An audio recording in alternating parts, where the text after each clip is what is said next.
Okay, today we're going to talk about Webern's Opus 5 pieces for string quartet. We're going to focus on number 4, which I've shown here. But before you do this, I'd like you to take a moment, and I've posted below this video a scrolling score video of all of the pieces of Opus 5. I'd like you to listen to all of them and, pay specific attention to number 4. But this will give you an overall view of the piece. So take a moment and do that. Pause this, go to a new window and listen to that, please.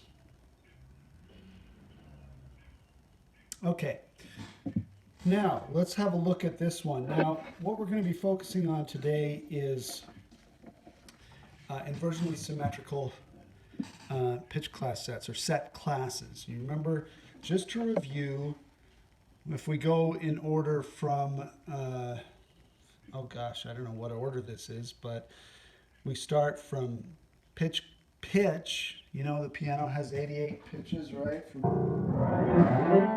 up to there, but only 12 pitch classes, okay? And pitch class sets are made up of pitch classes.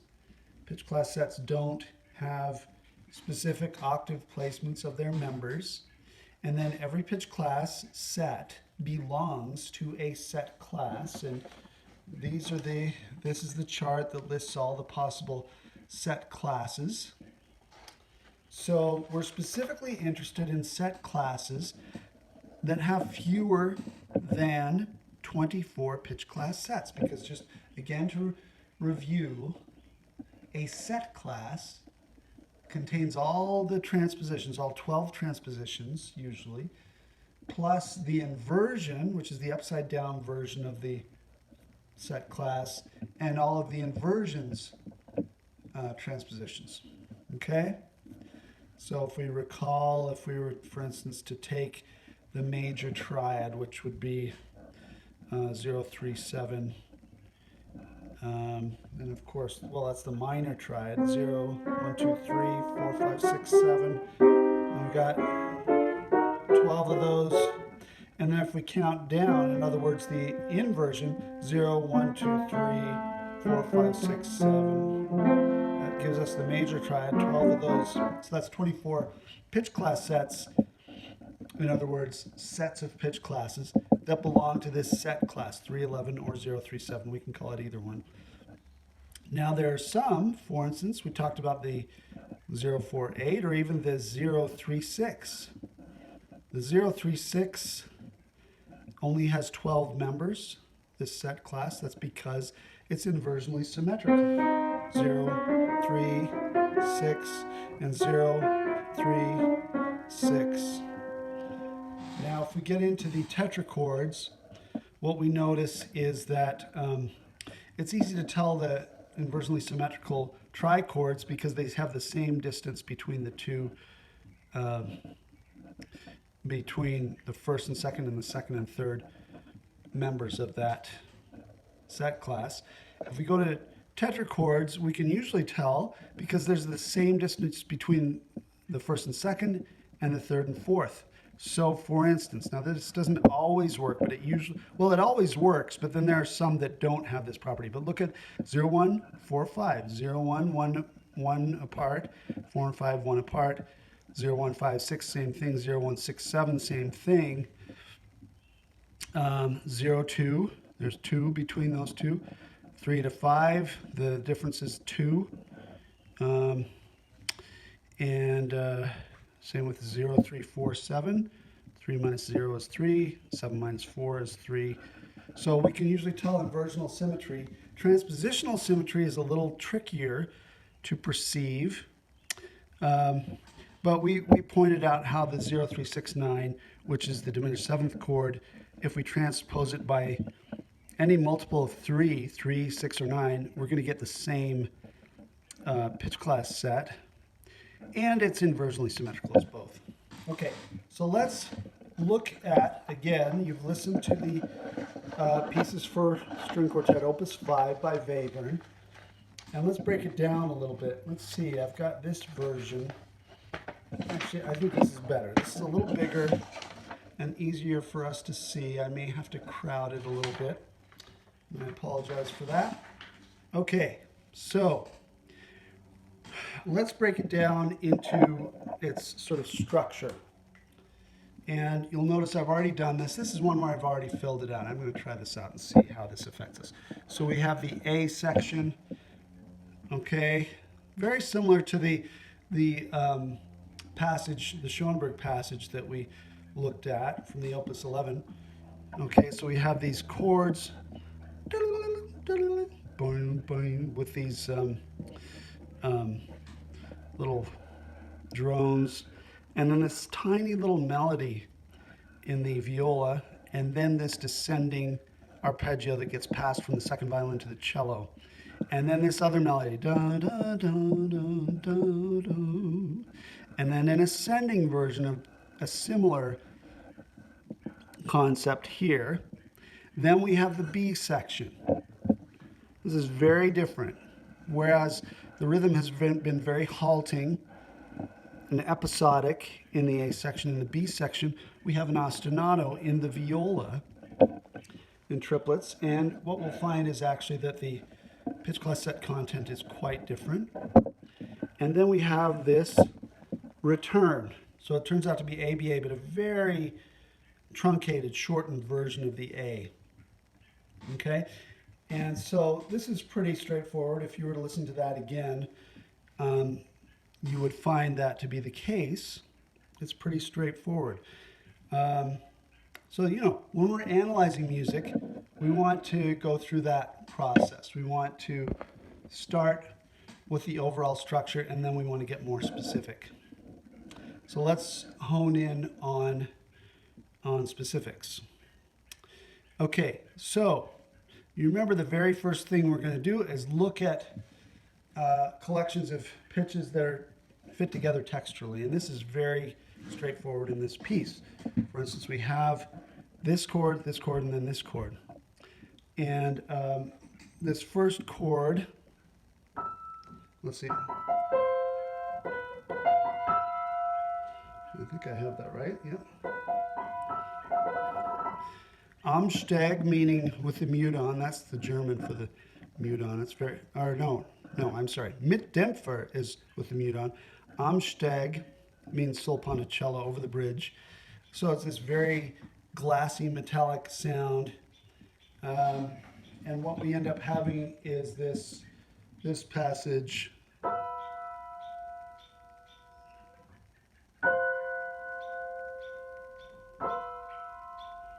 So it's almost like a 1-5-1, you know. Except in this case, it's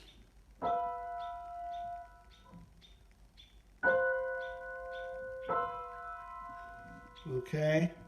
So those are going to be important chords. Well, I've already analyzed them. This first one, 0, 1, 5, 6, we've got the B, we've got a C up here, and then we've got an E. Okay, so that's 0, 1, 2, 3, 4, 5, 6. Okay, and we notice right off the bat the 0, 1, 5, 6 is inversionally symmetrical. You can look on our chart here and find it. 0, 1, 5, 6, 4, 8, and it has 12 unique members of that set class. So it is inversionally symmetrical. Then the next one, of course, it has the F as a common tone, which again reminds us of a 1-5-1 progression. But okay, so then, and again, this is a very Second Viennese school sounding chord. In this case, we've got, what do we have? We have a B, a C, an F, and an F sharp. 0, 1, 6, 7. Now this is a really interesting chord. It's an unusual one. If I were to change the order and make the F the bottom of the chord instead of this, I do F sharp, B, C. This is also 0, 1, 6, 7. So if I transpose the 0167, any 0167 by 6 semitones, by a tritone, it's also a 0167. And it's inversionally symmetrical. So that means there are only 6 unique pitch class sets in that set class. Let's check up with that to make sure that's true. Yes, it is. 0167 to 49 only has 6 unique members. So that means it's both inversionally symmetrical and transpositionally symmetrical, meaning it's the same. Let's see. 0167, 0167, but also if I transpose it up or down by 6 semitones, let's transpose it down by 6 semitones.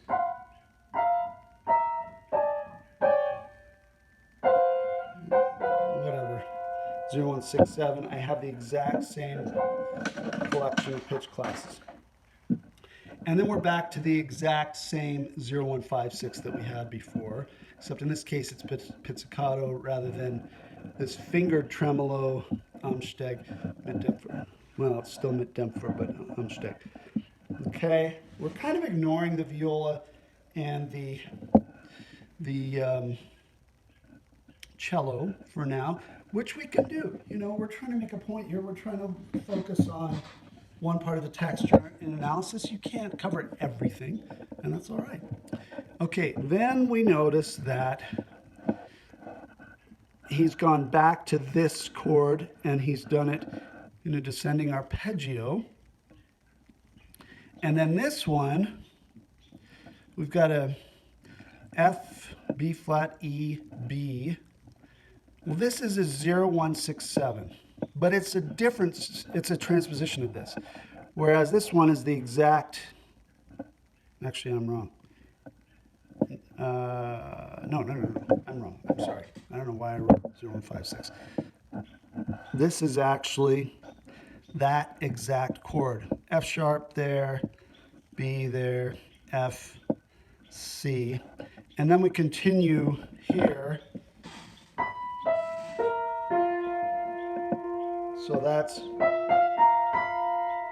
we've got an E, an E, a B, and a B flat, and an F. 0, 1, 6, 7.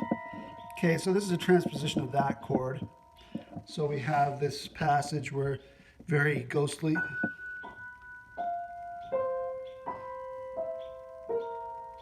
And then the cello picks up this.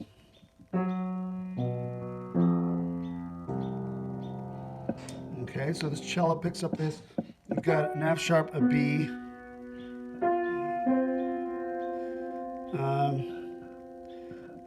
So we've got B, C, F, F sharp, 0, 1, 6, 7. I don't know why I wrote this here. This is incorrect. It's another 0, 1, 6, 7.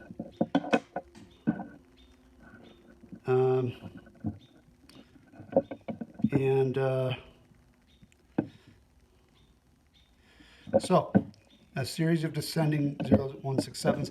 Then we get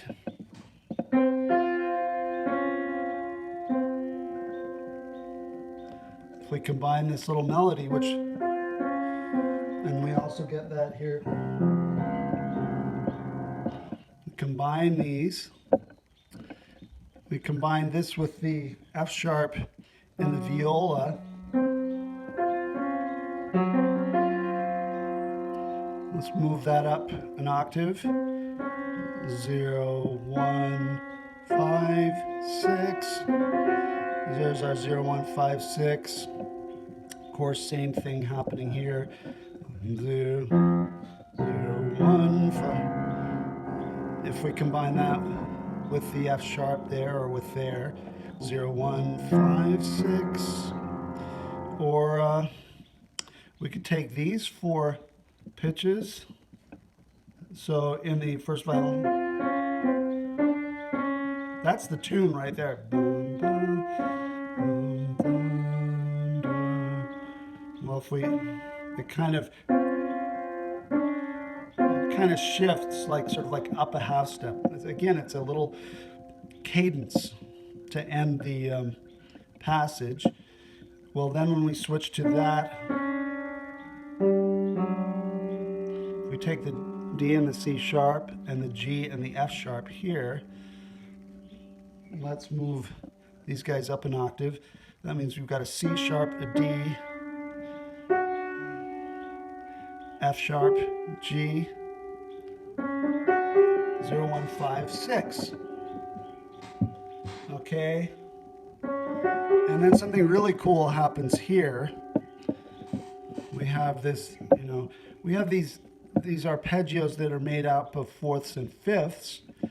And then in eighth notes, then we have an ascending arpeggio that's made out of thirds. So it's kind of like crunching two of these arpeggios together and speeding it up, or taking two of them and offsetting them.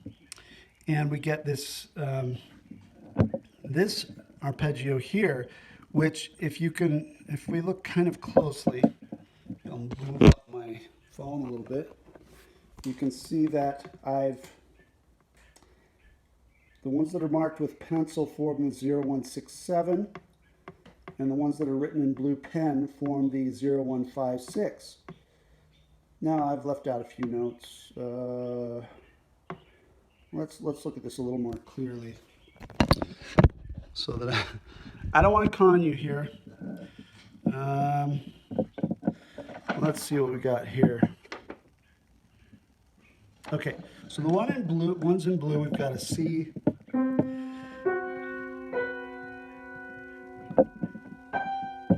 So we've got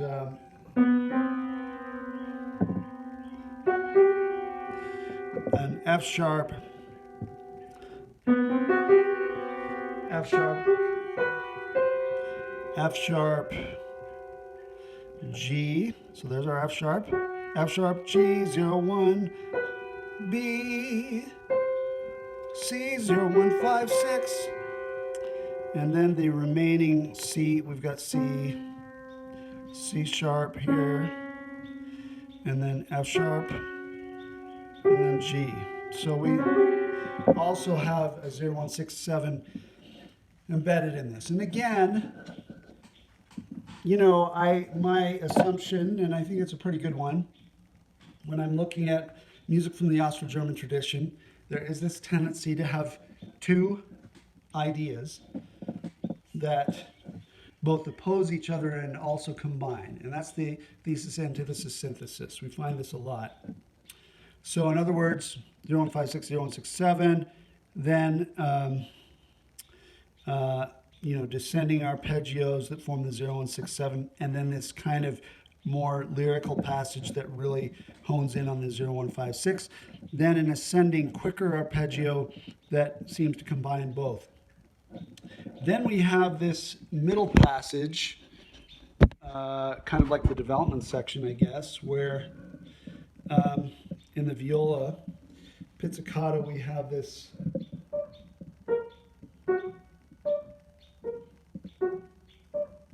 which again is so different from what we had before. Any kind of steady rhythmic or periodic movement is so contrasting with what we had previously, plus the addition of staccato, and then these drones, this B in the second violin, and then this E, which is 2 octaves higher than this note, so it's actually the E4 up here. So that's our chord.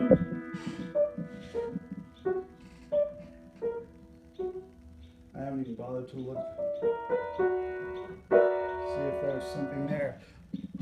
But instead, what's interesting to me is this melody in the first violin. It's so zart als möglich. I don't know what these mean. I remember I did at one time, but like a sighing passage, very expressive. I think it's supposed to be floating on the string, but it's of course off the beat.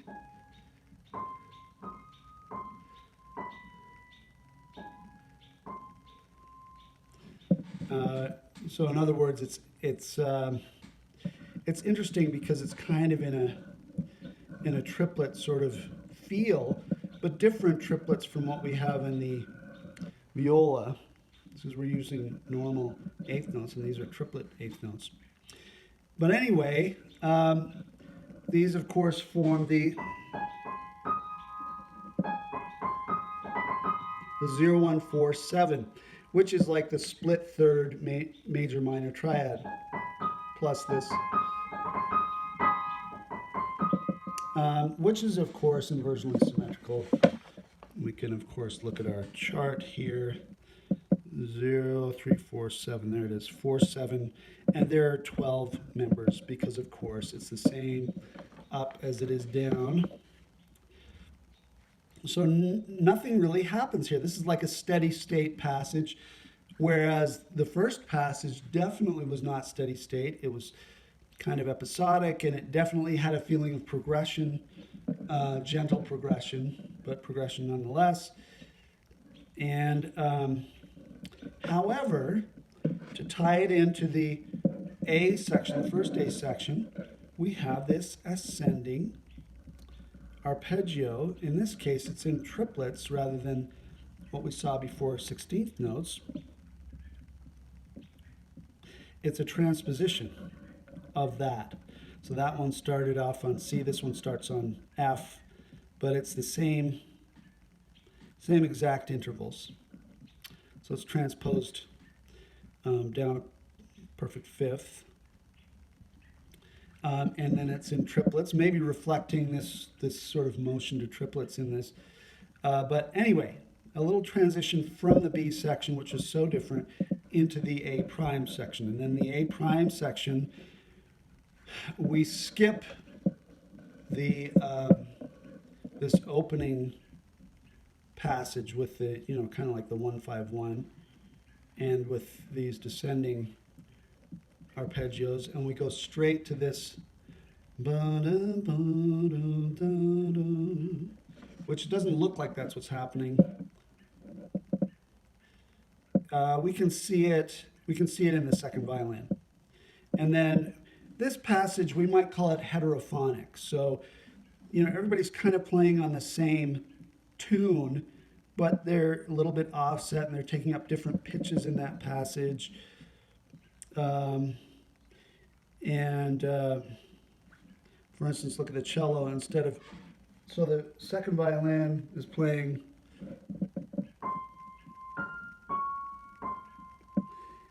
and the cello's just playing, and the viola's playing.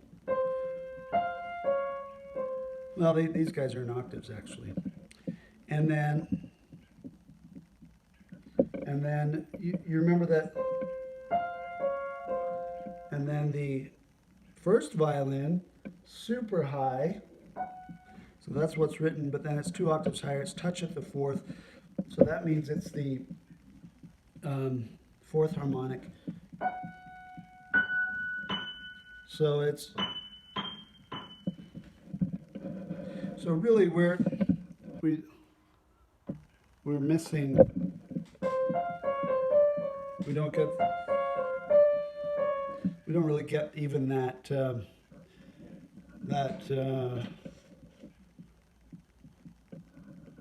D C sharp motion that you remember we had this tonal shift, no tonal shift here. But I feel kind of like the first violin supplies that in a weird way. So it's, sorry.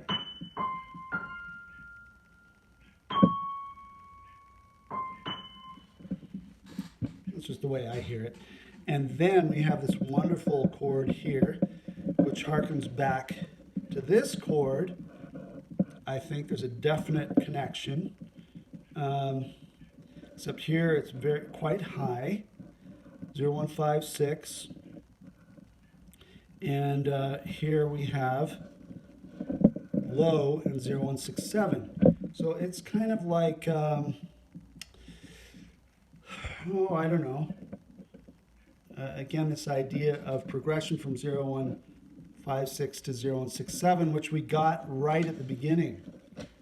0156, 0167, and then 0156, 0167. And then, of course, we have the ascending arpeggio, mostly in thirds, which is another transposition of this same one that we've had here, here, and here.